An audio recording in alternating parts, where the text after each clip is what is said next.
e a sua família. Amém. Abra sua Bíblia comigo, Evangelho de Mateus, capítulo 16. Leremos a partir do versículo 13. Enquanto você procura, quero glorificar a Deus em poder estar nesta casa de oração e poder ser porta-voz de Deus para as vossas vidas. Deus em Cristo continue abençoando a vida de cada um dos irmãos. Deus abençoe a vida do nosso amigo pastor Fábio, pastora Patrícia. Que a boa mão do Eterno venha continuar abençoando a vida desses pastores e obreiros que têm cooperado com esta obra. Estou muito alegre de poder estar aqui com vocês neste domingo de Páscoa. Eu tenho certeza que está sendo o divisor de águas na nossa vida. Também quero louvar a Deus pela vida da família no altar, desses amigos que nós aprendemos a amar, a respeitar. Deus abençoe e amo vocês sabem disso. A todos os irmãos, sem exceção, eu trago o abraço da minha igreja. Nós somos lá da comunidade evangélica, Resgatando Vidas, ali em Vila Vintém, Realengo. Trago o abraço dos meus pastores, presidentes, pastor José Marques e pastora Luciana, que além de ser meus pastores, são os meus sogros. Percebeu que eu me lasquei, né? Mas Deus é bom na minha vida. Minha esposa não pôde estar comigo hoje, porque ela está ministrando a palavra em nossa igreja. E aí, como ela foi convocada assim, bem rápido no segundo tempo, aí eu falei para ela, vai para lá que eu dou meu jeito com o pastor Fábio. Mas ela manda um caloroso abraço para todos os irmãos. Amém? Deus abençoe. Livro de Mateus, capítulo 16, a partir do verso 13. Os irmãos que encontraram, digam amém. E chegando Jesus às partes de Cesareia de Filipe, interrogou os seus discípulos, dizendo: quem dizem os homens ser o Filho do Homem? E eles disseram: uns João Batista, outros Elias, e outros Jeremias ou um dos profetas. E disse-lhe ele: e vós, quem dizeis que eu sou? E Simão Pedro respondendo disse: tu és o Cristo, o Filho do Deus vivo. E Jesus respondendo disse-lhe: bem-aventurado és tu, Simão Barjonas, porque não foi a carne e sangue que tu revelou, mas meu Pai que está nos céus. Pois também te digo que tu és Pedro, e sobre esta pedra edificarei a minha igreja, e as portas do inferno não prevalecerão contra ela. E você diz amém por isso? Tome seu assento por bondade. Meus amados, de uma maneira bem rápida e sucinta, permita-me ministrar esse texto ao seu coração.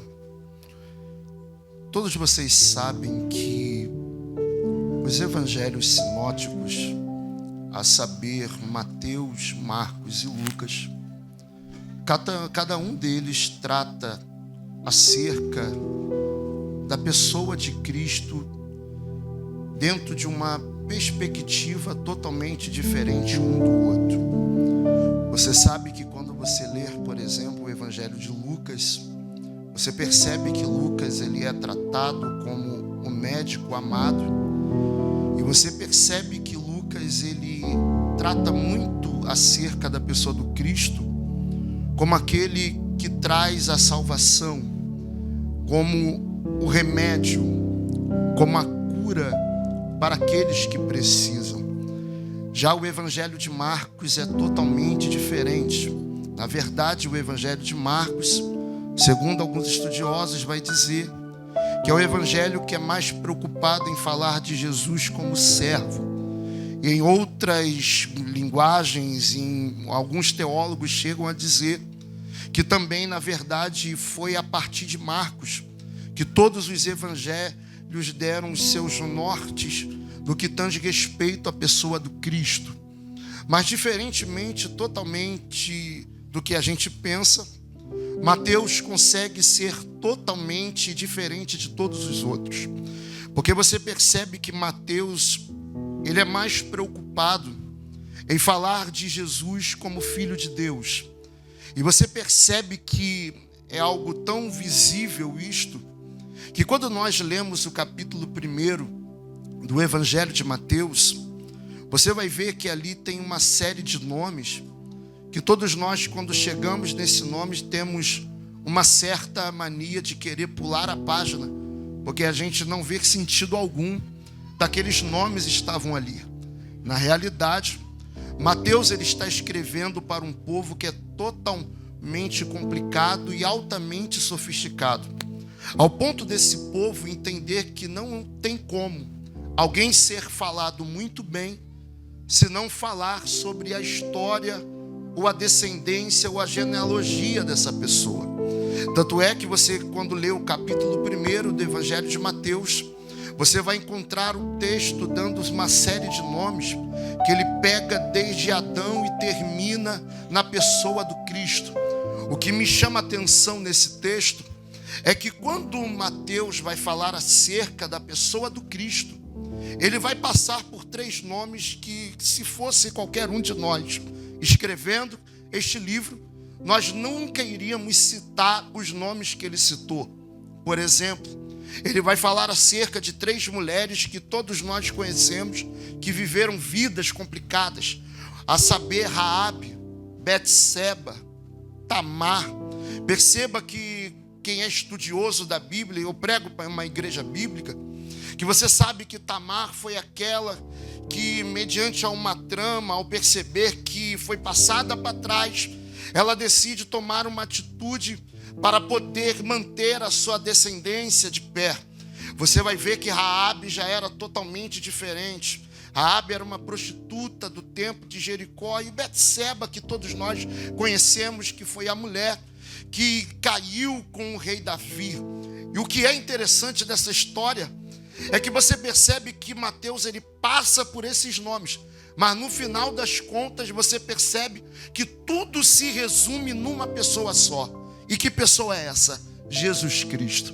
O que é lindo demais é que quando Mateus está passando pela vida dessas mulheres e resumindo a história dessas mulheres, a pessoa do Cristo, é como se Mateus estivesse dizendo: nunca julgue o futuro de alguém ou o presente de alguém sem saber quem vai aparecer no futuro. Porque o começo pode estar complicado, mas no final Jesus sempre aparece. Já pegue na mão desse crente aí, por gentileza, e diga para ele: fique em paz. O começo sempre é complicado, o meio é muito mais ainda, mas fica tranquilo, no final das contas Jesus sempre aparece na história. Percebe que até que chegamos no capítulo 16, para eu não tomar muito seu tempo, você percebe que Jesus aqui, ele está passando ou está nas partes de Cesareia de Filipe. Você sabe melhor do que eu que no capítulo 16 do Evangelho de Mateus, a Cesareia de Filipe era uma cidade totalmente idólatra. Não há muitos relatos bíblicos acerca de milagres de Jesus sendo feitos em Cesareia de Filipe. A priori não podemos confirmar se Jesus fez alguma coisa lá, ainda que João tenha dito que nenhum livro seria capaz de descrever todos os milagres de Cristo. Não sabemos o que Jesus fez em Cesareia de Filipe, mas o que é interessante é que quando Jesus estava lá, nesta terra que era altamente idólatra, de um povo que adorava ao Deus Pan, a Zeus, a César, Jesus, nesse período aqui que ele está, ele vai fazer uma pergunta para os discípulos. E a pergunta é, pastor Fábio: quem dizem os homens ser o filho do homem? O que basicamente Jesus está perguntando para os discípulos é: o que essa cidade está falando ao meu respeito? O que eles estão achando que eu sou?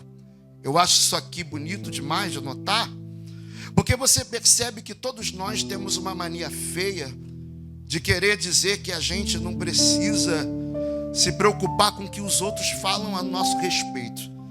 Mas o que é lindo é que isso aqui quebra nesse dia.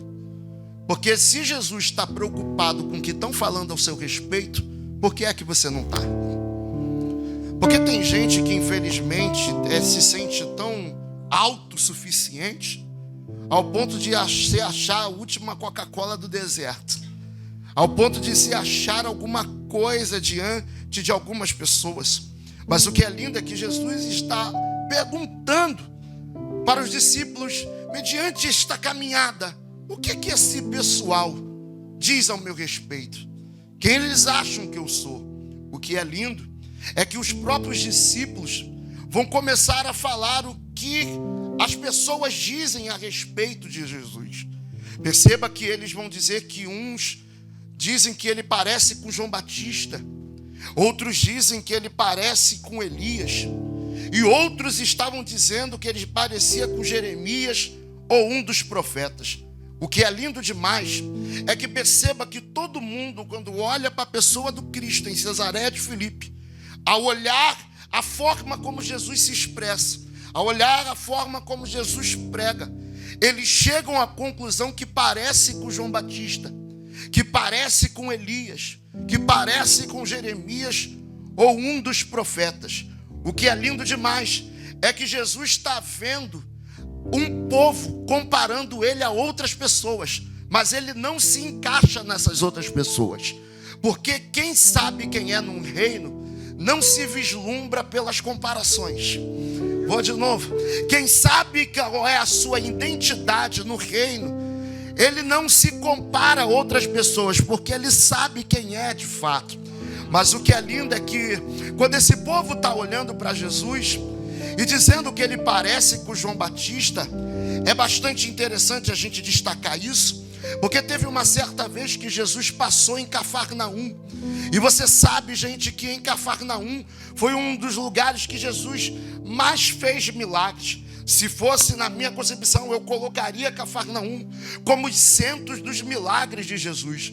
Mas o que é lindo é que quando Jesus está passando por Cafarnaum, no capítulo de número 11 do Evangelho de Mateus, vai dizer que quando Jesus passa por lá, ele libera uma palavra para Cafarnaum, e a palavra é essa: se os milagres que aconteceram com vocês tivessem acontecido em Sodoma, ela estava de pé até hoje. Então, peraí, Cafarnaum era um lugar que milagres eram vivenciados, era um lugar onde coxos eram levantados. Mas o que está acontecendo lá dentro, a tal ponto de Jesus dizer que se Sodoma, se os milagres tivessem acontecido lá, tivesse acontecido em Sodoma, estaria de pé até hoje? O que eu acho lindo, e é bom a gente destacar isso, que não adianta um lugar ser muito bom, ser muito visado, não adianta um lugar ter várias operações de milagres, se esse lugar não tem arrependimento de vida. Oh, glória a Deus! O problema é que a gente está vivendo uma época que infelizmente ficar caído se tornou algo normal.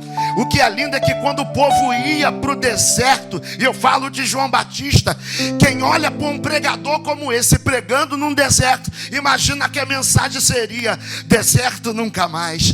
Quem sabe alguém botaria até uma campanha para esse pregador pregar com o seguinte tema: pastor Fábio, o deserto nunca mais, caminho no deserto. Que coisa boa! Mas o que é lindo é que quando o povo vai para o deserto ouvir João Batista, a palavra é: arrependei-vos, porque é chegado o reino dos céus.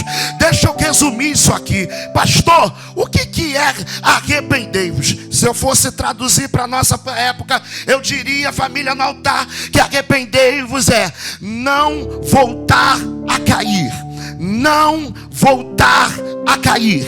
Não voltar a cair. Quando João Batista está pregando no deserto para aquele povo que está lá e está dizendo: arrependei-vos, é João Batista dizendo: não voltem a cair. Não voltem a cair. Por isso que eu digo que pecado na vida do crente não pode ser algo comum, tem que ser acidente.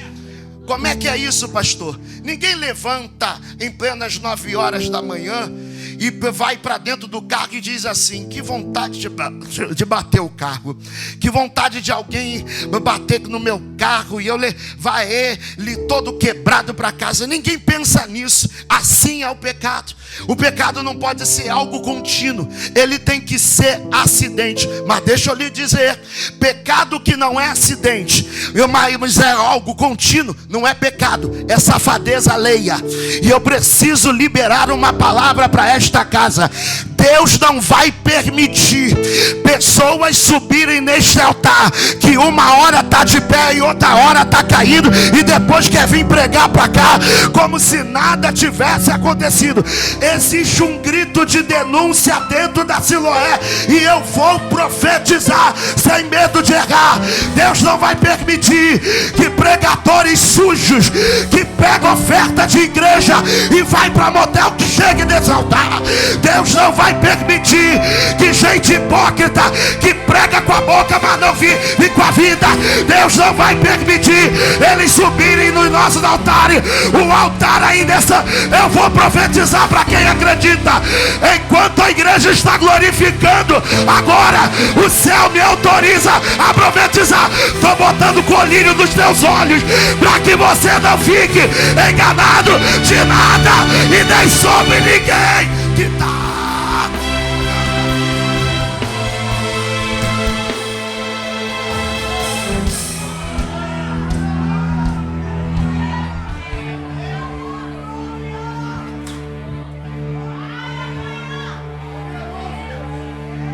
Alguns estão olhando para Jesus e estão dizendo o seguinte: olha, ele não parece só com João Batista, ele parece com Elias também. E se a gente for abrir aqui sobre Elias, e se eu fosse para resumir a vida de Elias, eu diria que a vida de Elias é uma vida que o que ele profetiza com a boca, ele vivencia com a vida. E não só isso, profeta que é profeta não precisa ficar falando que é profeta. Profeta que é profeta anda como profeta, se veste como profeta. Profeta que é profeta, e eu estou na Bíblia, ele não se garante somente naquilo que fala, ele se garante na plena conexão que ele tem com Deus. Quando você ler 1 Reis no capítulo 17, você vai encontrar Elias profetizando, dizendo: assim diz o Senhor, conforme eu vivo na presença dele. Estou resumindo: não vai descer chuva e nem orvalho sobre a terra, senão segundo as minhas palavras. Percebeu? Ele não está mencionando Deus, ele está falando da palavra dele. Porque o que mais vale na vida de um profeta não é o que ele fala, é a vida que ele carrega com Deus. E por que tem muita coisa que anda na vida de um e não anda na vida de outro? É porque, infelizmente, aprendeu a falar de Deus, mas não vive com Deus. Aprendeu a liberar palavras de Deus, mas a vida está rompida com Deus. O que é lindo é que esse povo também está olhando para Jesus e está dizendo: parece com Jeremias. Percebeu?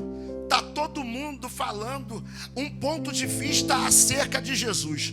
Mas o que é lindo é que Jesus aqui muda a direção da pergunta. Porque aparentemente ele estava perguntando para gente que não andava com ele, para gente que não conhecia ele de fato. Até o momento em que Jesus muda a direção da pergunta e vira para os discípulos e diz: e vós? Quem dizeis que eu sou? Pastor, mas espera aí. Jesus está perguntando para discípulo que anda com ele, que está ouvindo sobre ele, trazendo para os nossos dias, que está todo dia no culto ouvindo sobre ele, vendo os milagres, vendo tantas coisas, e Jesus está perguntando: o que vocês dizem ao meu respeito? nos dando a entender uma seguinte verdade: que ter tempo de casa com Jesus não revela intimidade nenhuma. Porque você sabia que tem gente que anda com Ele, mas não sabe quem Ele é? Mas tem gente que nunca pisou em nenhum lugar com Ele, mas sabe quem Ele é na essência? Pastor, como você melhora isso? Claro, parece que eu vejo Jesus dentro de um barco com os discípulos. E sabe qual é a palavra? Porque o dos discípulos para Jesus: mestre, não te importa que pereçamos? O que é lindo é que Jesus primeiro, Ele não vai dar um sermão nos discípulos. Ele vai calar o vento que está fazendo com que eles fiquem numa vida vacilante. Jesus cala o vento. E Jesus, depois de calar o vento, vira para eles e pergunta: aonde está a vossa fé? O que é lindo é que os próprios discípulos que andam com Ele, estão no barco com Ele, estão ali sendo ensinados por eles, vai dizer: quem é esse? Que até o vento e o mar lhe obedecem. Espera aí, anda com Ele, mas não sabe quem Ele é. Aí sabe o que me assusta? Jesus chega do outro lado e pisa em Gadara. Quando Ele pisa em Gadara, tem um endemoniado que está vindo ao encontro dele, que não anda com Ele, que não fala com Ele, mas está olhando para Ele e está dizendo: o que tu veio fazer aqui? Filho do Deus vivo. Percebeu? Quem anda com Ele não sabe quem Ele é, mas quem não está com Ele 24 horas sabe da vida dele, sabe qual é a essência dele. Eu posso profetizar isso aqui para alguém? Oh, glória a Deus, porque o céu me autoriza a liberar esta palavra. Deus não vai te deixar enganado de nada e nem sobre ninguém, porque tem gente que esbanja conexão com Deus, mas Deus sabe que não é verdade isso. Então olha para cá, eu preciso concluir. É que perceba que Jesus pergunta para eles: o que é que vocês dizem ao meu respeito? Gente, o que me espanta é que a pergunta não foi para 1, foi para 12. Um silêncio ensurdecedor chegou no meio dos discípulos. Todo mundo ficou parado olhando para Jesus. Até que o cara mais problemático, o mais difícil, aquele que ninguém gosta de lidar direito, vai olhar para ele e vai ter 3 revelações de Jesus. Ele vai olhar para Jesus e vai dizer: tu és o Cristo, o Filho do Deus vivo. Pastor, Pedro teve 3 revelações? Teve. Primeira: tu és o Cristo. A tradução Cristo no seu original é o enviado. É Pedro dizendo: quem te enviou para cá foi Deus. Segundo, tu é filho dele. Filho de quem? Filho de quem te enviou. E terceiro, teu pai está vivo. Ah, você não pegou. Jesus olha para ele e fala assim: bem-aventurado és tu, Simão Barjonas. Isso aqui é lindo, porque Pedro, mediante a uma vida de santidade que ele vive com Deus, chegou a essas 3 conclusões de Jesus. Mas o que é lindo é que Jesus olha para ele e fala: bem-aventurado és tu, Simão Barjonas. E você sabe que o termo bar, aqui no seu original, pode ser transferido ou mudado para filho de. Então é como se Jesus estivesse dizendo: você é filho de Jonas. É basicamente assim, ó: você não conhece meu pai, eu também conheço o teu. Você não conhece a minha família, eu também conheço a tua. E te digo mais: bem-aventurado és tu, porque não foi a carne e o sangue que te revelou. E aqui é que pega. Porque nos dá a entender a seguinte verdade, que Pedro ele só conseguiu chegar a esta conclusão sobre a pessoa do Cristo, porque nele não havia carnalidade. E a partir do momento que a carnalidade é aflorada, não tem como ter revelações divinas para uma carne que está aflorada. O problema da gente é que a gente está alimentando a carne e acha que alimentando ela vai fazer com que Deus fale mais com a gente. Só que a gente não percebe que quanto mais a carne está aflorada, mais o Espírito se distancia da gente. Eu começo a entender isso quando eu leio o Salmo 91. Aonde você vai encontrar o salmista falando assim, pastora Patrícia: aquele que habita no esconderijo do Altíssimo, a sombra do Onipotente descansará. Eu já aprendo uma verdade aqui, que esse Salmo 91 não é um salmo para todo mundo, é para quem habita. E habitar fala de morar, morar fala de regra. Então é como se o salmista estivesse dizendo: só pode descansar na sombra do Onipotente quem mora nessa sombra e quem se sujeita às regras dessa sombra. Porque o problema da gente é que a gente quer morar onde Deus mora, mas quer morar do nosso jeito, da nossa maneira. Só que a casa onde Deus habita tem regra e não será quebrada por causa de gente que quer viver uma vida dissoluta. O que é isso, pastor? Eu estou falando de um filho pródigo que está olhando para o pai e está dizendo: não quero mais ficar com o Senhor. Então o que eu vou fazer? Me dá a minha parte da herança. Eu vou embora, vou viver a minha vida. E eu preciso liberar isso aqui. Amém? De uma verdade é que o pai olha para esse filho, pega a herança e entrega para ele. Por quê, pastor? Porque aquilo que eu não aprendi do lado do pai, eu vou aprender longe dele. Oh, glória a Deus. Pegue na mão desse crente aí, diga para ele assim, ó: você gosta de bater pezinho com Deus, né? Você olha para ele e fala: eu vou viver do meu jeito, eu vou viver da minha forma. Aí Deus está dizendo: você quer viver? Viva, mas aprenda uma verdade: a regra da casa não será mudada por causa de você. Já pega, oh meu Deus, pegue na mão desse crente aí, por gentileza, diga para ele: enquanto Deus, não, diga para esse irmão, fala: enquanto Deus continuar habitando na Siloé, pecado é pecado, adultério é adultério, eu estou pregando para uma igreja protestante e bíblica. Levanta a sua mão, porque eu quero profetizar que rebeldia não vai ficar no nosso meio. Oh, glória a Deus. Divisão não vai operar. Tem regra, casa, e ela não será quebrada.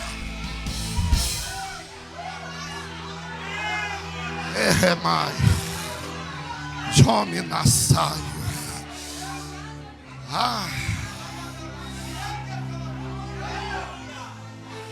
Mas pastor, tem que estar desse jeito aqui para envolver o povo, para envolver os jovens. Deixa eu liberar.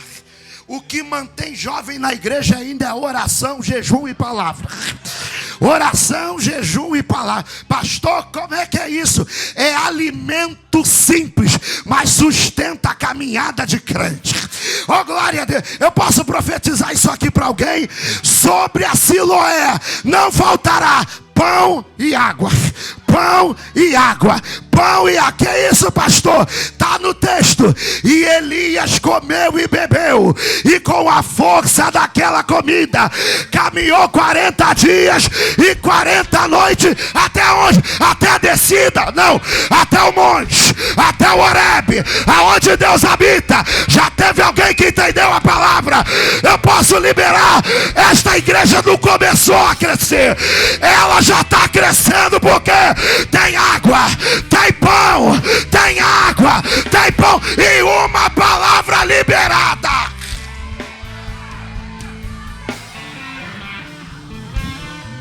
Mas deixa eu terminar.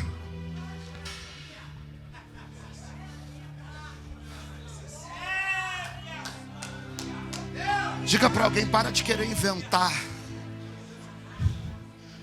Eu não preciso fazer muita coisa para ter reação de igreja. Porque quem gosta de manobrar plateia é palhaço. E eu não vim aqui como palhaço, eu vim como pregador da palavra. Para avisar para a igreja, é alimento simples, mas sustenta. E sabe o que é terrível? Eu preciso concluir nisso aqui. Porque é bem de uma verdade, é que Pedro ele chega a essa conclusão de que Jesus era o Filho de Deus, o enviado, porque ele tapou algumas brechas na sua vida, ainda que ele tenha vivido uma vida complicada e totalmente difícil. Porque é bem de uma verdade que quem vai reinar na nossa vida não é quem a gente menos alimenta, é quem a gente alimenta mais. E quando eu olho para isso, pastor Fábio, o senhor me permite terminar fazendo um exemplo simples aqui para nós? Acredito que eu vou mexer numa área bem simples. Quem aqui já viu o filme do Pinóquio? Todo mundo já viu o filme do Pinóquio? Já viu? Já assistiu o desenho? Vamos lá, da década de 70, de 80. Calma. Mas olha para cá.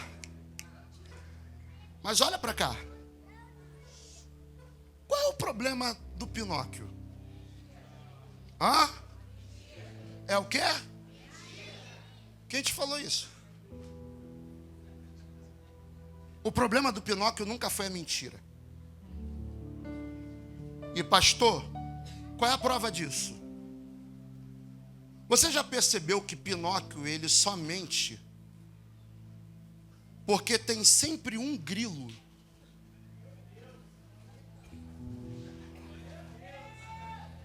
que fica falando no ouvido dele, dizendo: faz isso.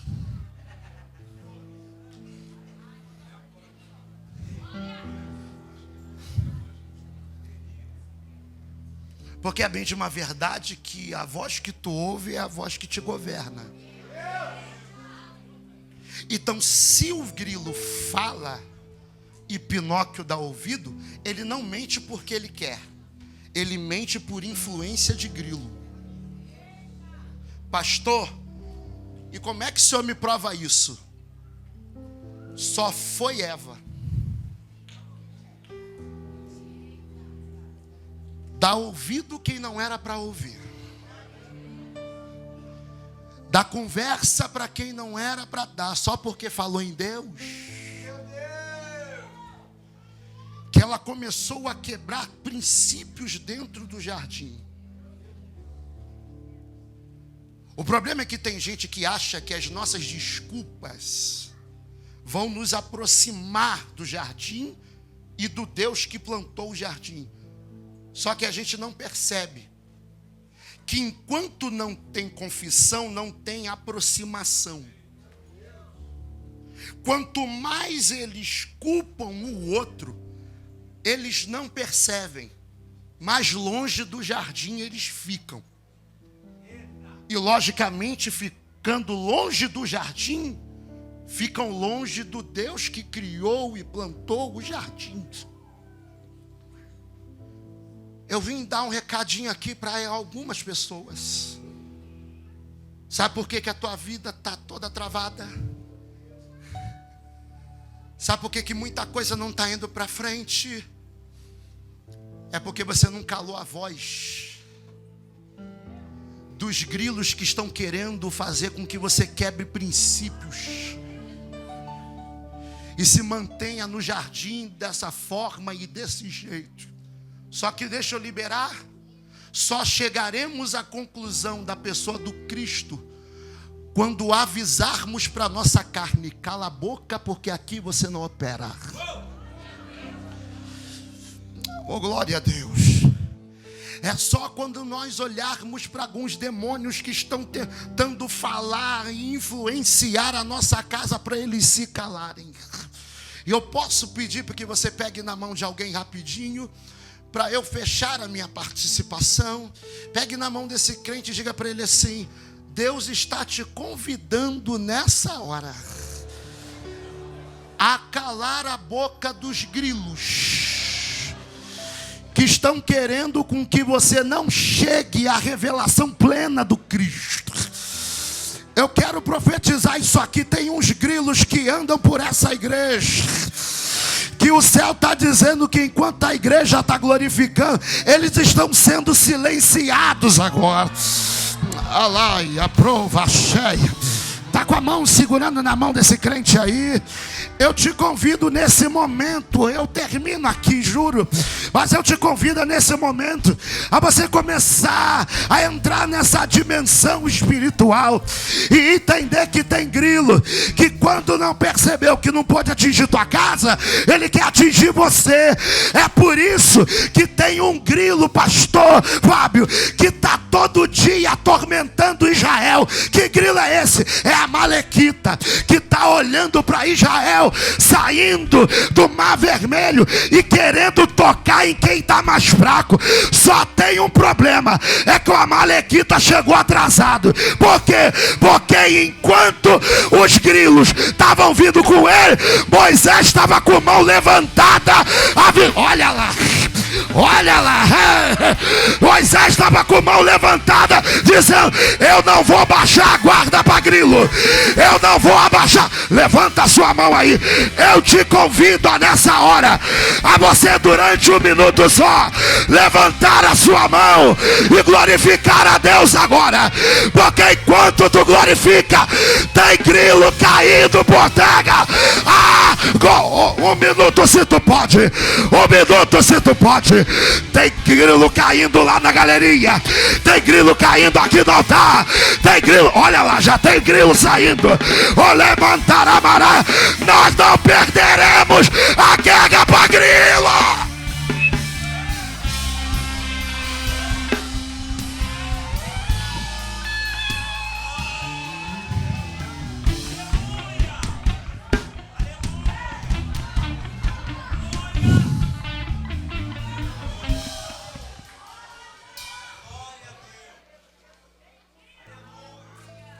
Você acha que esse grilo queria que acontecesse isso aqui?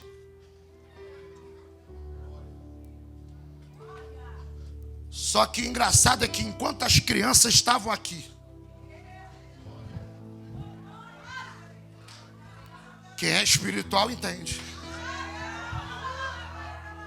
Quando o garotinho aqui se botou na posição da cruz, era um aviso pro grilo: tu perdeu. Alamanchurumanasaio.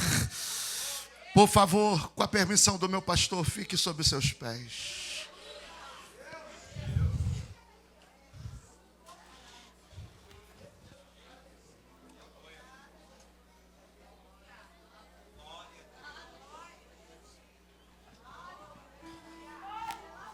Quem te governa é quem você alimenta mais.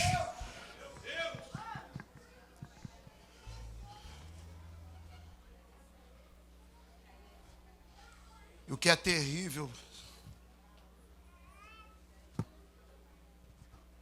é que quando Jesus falou isso, Jesus ainda liberou uma palavra sobre a vida de Pedro. Sabe qual é a palavra?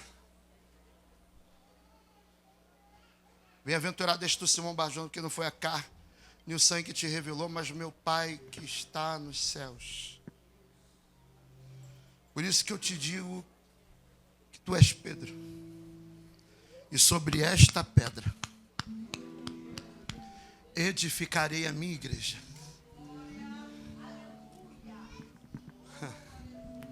E as portas do inferno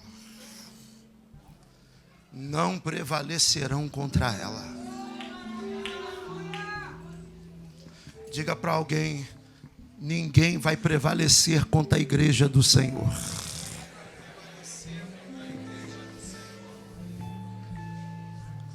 Eu sei que é uma igreja bíblica, isso aqui é uma questão cultural. E não sou eu que digo. A arqueologia comprovou que nesse tempo em Cesareia de Filipe, haviam 4 templos abertos. Havia o templo para Zeus, Baal, o templo dos cristãos, e tinha um outro templo que era do deus Pan, que ele tinha daqui da cintura para baixo pernas de bode, e da cintura para cima ele tinha corpo de homem, que ele tocava uma flauta e todo mundo se alegrava. Só que quando chegava a noite, esse mesmo trazia um grande terror sobre a cidade. Então você percebe que, por isso que Jesus usa o termo no plural, portas. Se é portas, é mais de uma. O engraçado é que a arqueologia comprovou, pastor, que o templo que adoravam a Zeus fechou.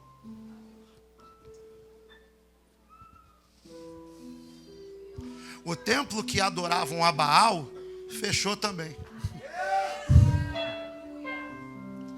O templo que adoravam a César também fechou. O único que ficou aberto até hoje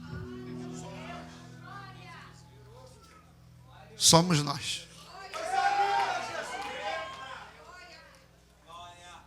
Então já pegue na mão de alguém e diga para ele assim, ó: ninguém vai resistir contra a igreja do Senhor.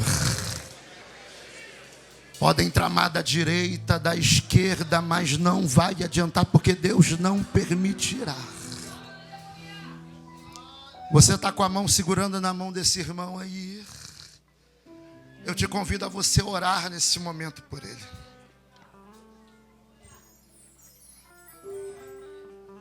Porque ele é um membro do corpo, é um membro desta igreja.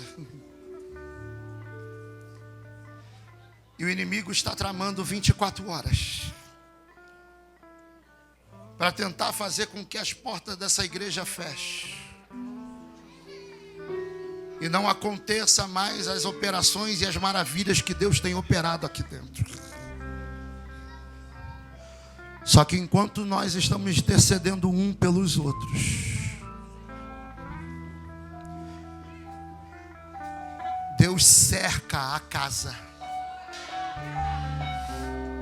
Ele é mais Joré Barraia.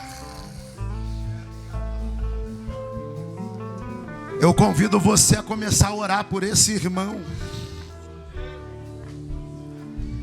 É 1 minuto, se tu pode. Dó maior. Dó maior. Sol.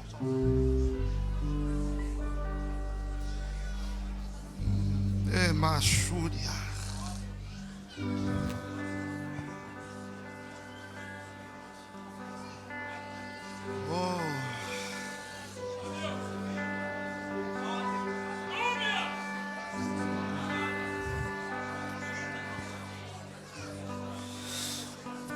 Clame a Deus.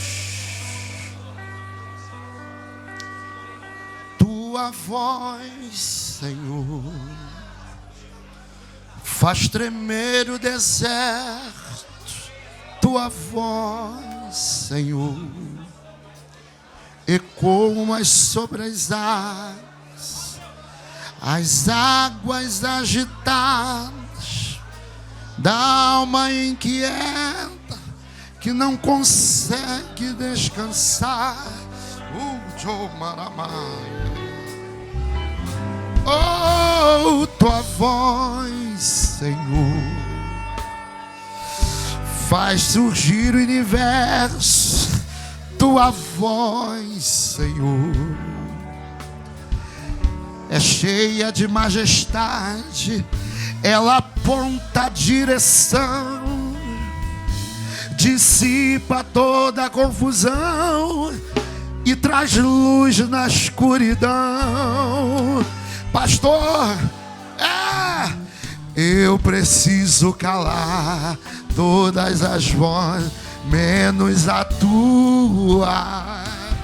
Silenciar todas as vozes, menos atua, atua, atua. Eu quero ouvir você. Se eu não te ouvir,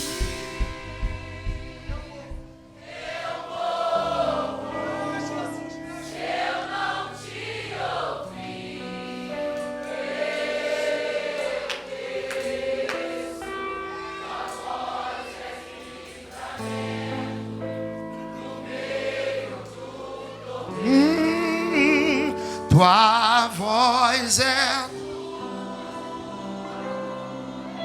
Mas diga, mas se eu te ouvir,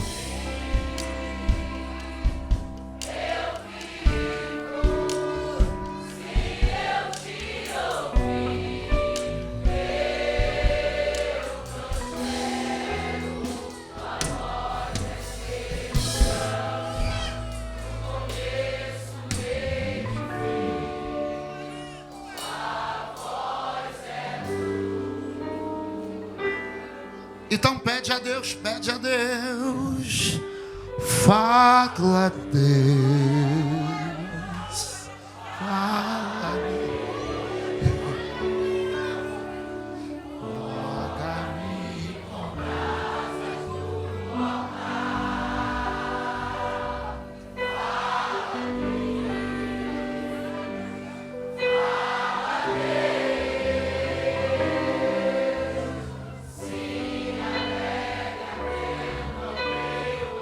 diga, fala a Deus, fala.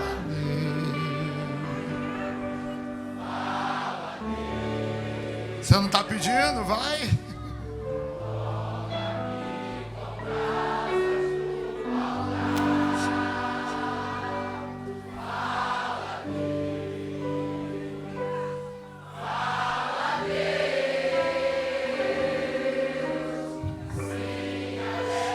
Traz esse irmão para perto de você. Você não pediu para Deus falar? Traz esse irmão para perto de você. Traz ele para perto de você. Traz esse irmão para perto de você. Você não pediu para ele falar? Você acredita que Deus vai usar você? Que Ele vai usar a tua voz para falar com Ele? Traz ele para perto de você e canta para ele. Tá chorando por quê?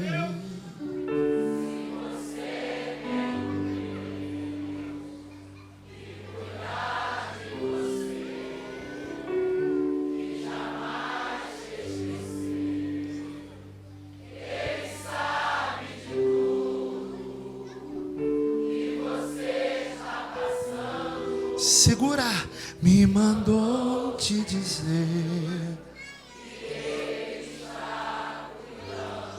Eu quero ouvir só a igreja, lembra? Lembra de onde você veio.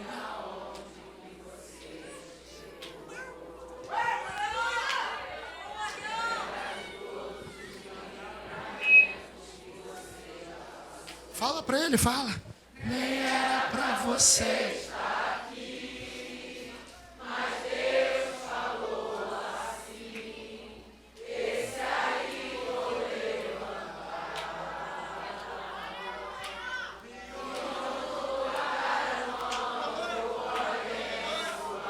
Então fala pra ele, não chore, muita de você não dorme, quer me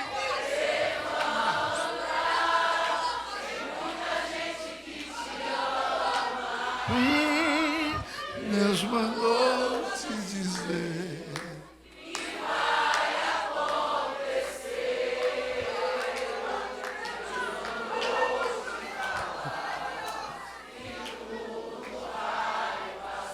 Não chores, não chores.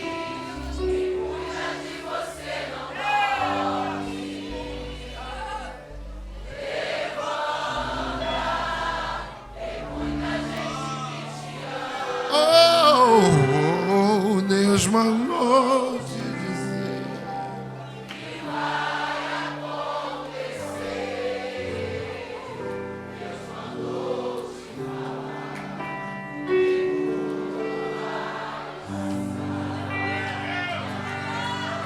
Jesus não vai te perder de vista. Ele te trouxe aqui nesta noite para dizer: eu vim calar as vozes, porque a partir de hoje só a minha voz vai prevalecer na tua vida, e sobre a tua casa e sobre a tua família. Pastor, o Senhor não conhece a minha história, não sabe o que eu vivo. Eu não preciso saber. De uma coisa eu sei: Deus me trouxe aqui para dizer para você, Ele quer mudar a tua vida. Pastor, eu já fui cristão. Eu era firme, mas fraquejei na fé, fiquei fraco. Esse tempo passou. A partir de hoje é tudo novo na sua vida. Pastor, se eu aceitar a Jesus agora, renovar a aliança com Deus, eu vou ter que abandonar tanta coisa. E a pergunta, pastor Fábio, é: quem falou isso? Ninguém abandona nada do dia para o outro. É conforme a caminhada. Você vai dando um passo de cada vez, e o Espírito vai convencendo você do que serve na tua vida e do que não serve mais. Pastor, mas primeiro, para eu me salvar, eu preciso ver a minha casa salva. Você se equivocou de novo, porque Paulo falou assim: crê você, e será salvo tu e a tua casa. É Paulo dizendo: eu vou salvar a tua casa, mas a primeira pessoa que eu tenho que salvar é você. E eu posso dizer: você será a extensão para todos voltarem para o altar. Quando eles virem a mudança que Jesus vai fazer na tua vida, eles vão olhar e vão dizer: eu quero servir esse Jesus que ele serve. Eu quero adorar junto com a minha família. Eu quero servir, quero me envolver com esse Deus. Talvez você está aqui nesta noite, e se você quer tomar esta decisão, eu só vou orar por você. Nós como igreja só vamos orar, e a gente vai pedir a Deus para que Ele cala todas as vozes e somente a de Deus permaneça. Se tem alguém no nosso meio agora, sai do teu lugar e vem correndo para esse altar. Eu preciso calar todas as vozes, menos a tua. A primeira já está aqui: silenciar todas as vozes. Cadê você? A tua.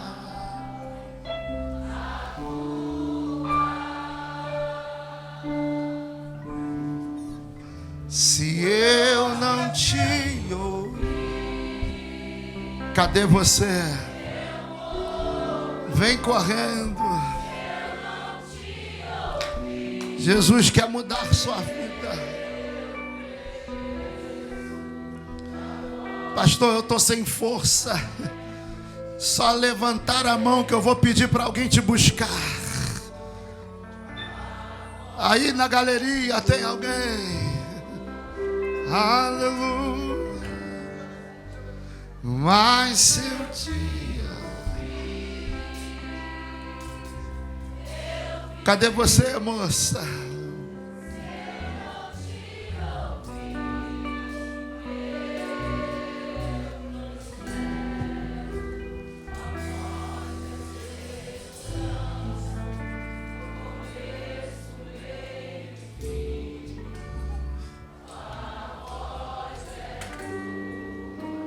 Não tem mais ninguém? Estenda a sua mão para cá, por favor. Pastor Fábio.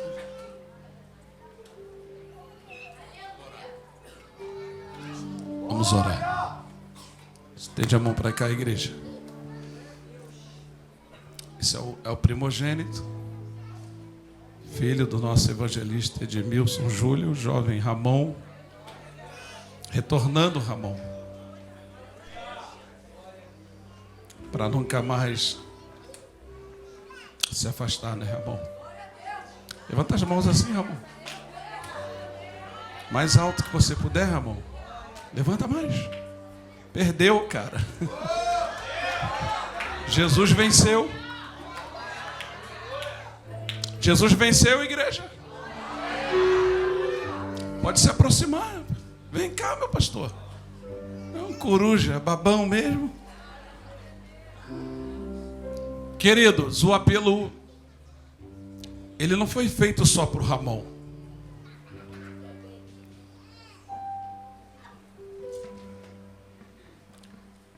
Muita propriedade, o pastor Guilherme falou aqui a respeito até de crentes que andavam com ele, mas não sabia de fato quem ele... Eu não vou economizar palavras não, irmão. Eu sei que entrou, ou entraram, no plural, pessoas aqui pedindo maior intimidade para conhecê-lo de fato e de verdade. E eu só vou fazer uma oração, irmãos. Não adianta parar os crentes depois, nem tem minha autorização, os obreiros. Ah, não, que eu fiquei com vergonha. A hora de envergonhar o diabo é agora, irmãos. Cadê você que tem pedido maior intimidade? Você tem pedido para estreitar a sua vida com Deus? A oportunidade é essa.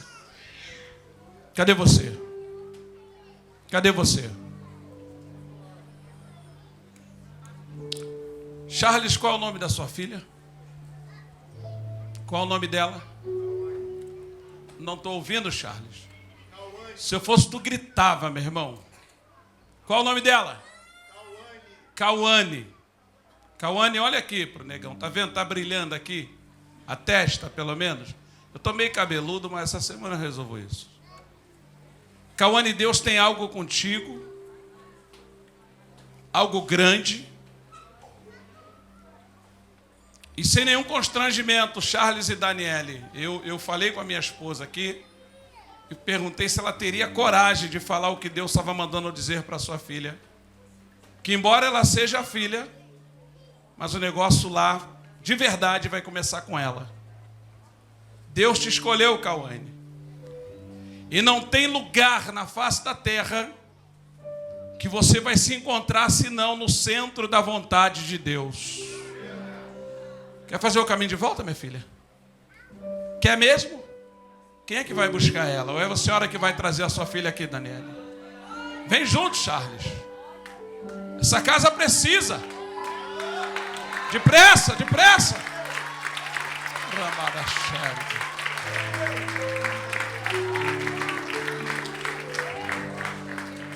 Ei, Ramandarabagasherga. Eu vou falar, irmãos. Eu vou falar. Traz ela, Teodoro. Aí, Teodoro. Aí, ó, agarra. Já agarraram aí? Que benção. Vem junto. Moça. Eu não vou falar o nome agora que a gente vai encerrar, mas eu preciso falar isso aqui. Deus te quer inteira.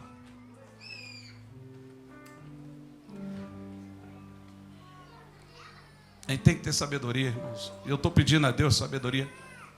Cadê a Claudiane? Cadê a Claudiane? Ainda está aí? Claudiane, confie em Deus, minha filha.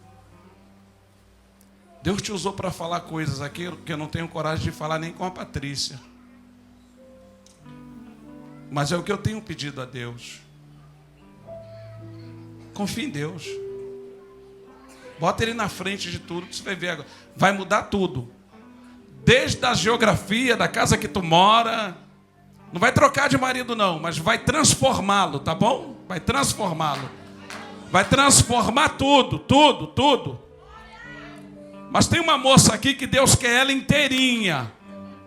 Eu tenho um amigo, irmãos, já não está tão amigo, mas nós já andamos muito juntos, subimos muito monte, oramos muito junto.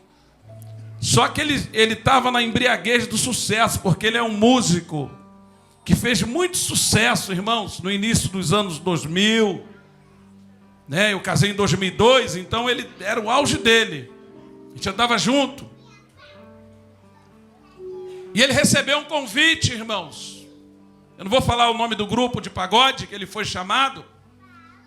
E ele disse que ele podia, ao mesmo tempo, cantar para o diabo e cantar para Deus. Ele disse, não, eu posso cantar profissionalmente. Queridos, com Jesus é tudo. Com Jesus é tudo. Diga, ou tudo.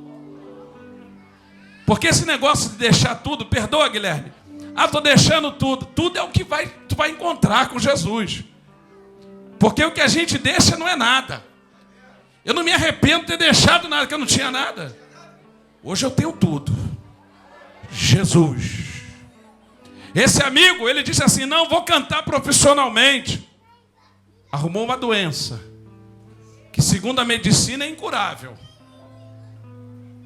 E eu não vou dizer o nome, mas se você entende que é contigo, mulher, Deus te quer inteira. Mas se você continuar brigando contra a vontade dele, você vai vir enferma. Mas que você vai vir, vai vir. E eu vou contar de 1 a 10 para você correr logo aqui na frente para receber a oração junto com os irmãos. Me ajuda, igreja. 1, 2...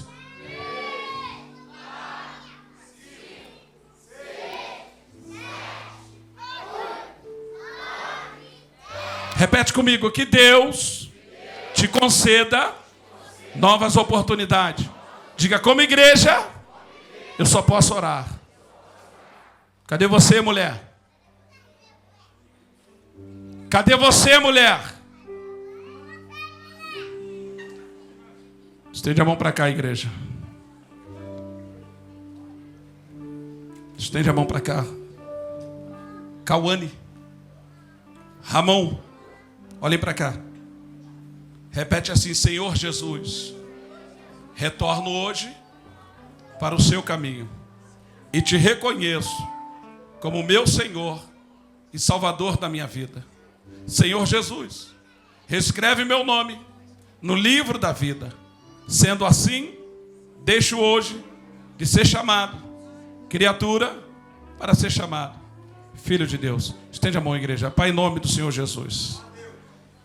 Ó Deus, nós queremos apresentar essas vidas no seu altar. Ó Pai, nós não temos condições de mensurar o valor de uma alma. Mas a tua palavra nos diz, se porventura convencer um pecador, multidões de pecados são perdoados. E o melhor de tudo, os céus entram em festa. E nós apresentamos estas vidas ao Senhor, crendo no teu agir. E no futuro bem próximo nós sentaremos para ouvi-los, porque este é o teu desejo. Esta é a tua vontade, Senhor. E operando o Senhor, ninguém pode impedir. Você diz amém? Diga graças a Deus. Pode dar uma salva de palmas calorosas para o Senhor. Cadê as irmãs para abraçar? Cadê os irmãos para abraçar? O acolhimento, pega os nomes e vamos trabalhar.